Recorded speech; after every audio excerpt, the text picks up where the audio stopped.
if there are four more important ingredients for the church being the church, for the church standing up in the world, for the church not being divided, for all of those things that Paul's been trying to teach, the things that he believes will be instrumental in them doing that work boil down to those four attributes: peace, love, faith, and grace. And I think I'm always instructed by what Paul thinks is important as a final hope for the churches he writes to. And in this case, I don't know that you could do any better.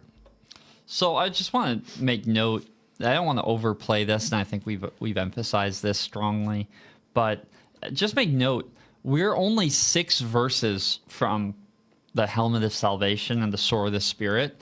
We're literally barely a few sentences beyond, and here we get one of the most beautiful summaries of the fruits of the Spirit that you're going to get in any of the letters, a Trinitarian exploration.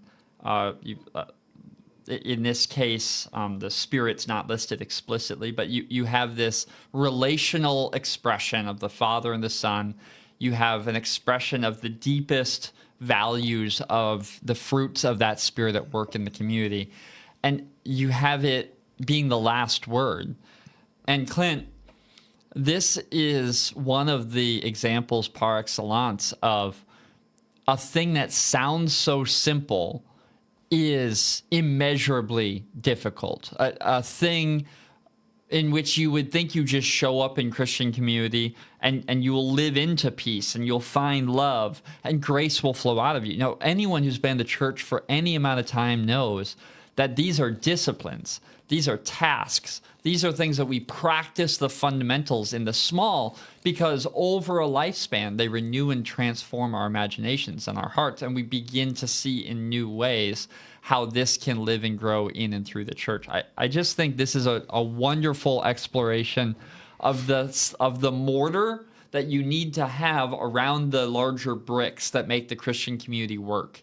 If these things are not present, if they're not fostered, if they're not cultivated, then friends, we are going to have hollow Christian community. And this is exactly where Paul's going to leave the last word. And I assume, there's going to be a conversation to follow this in the room where it gets read, right?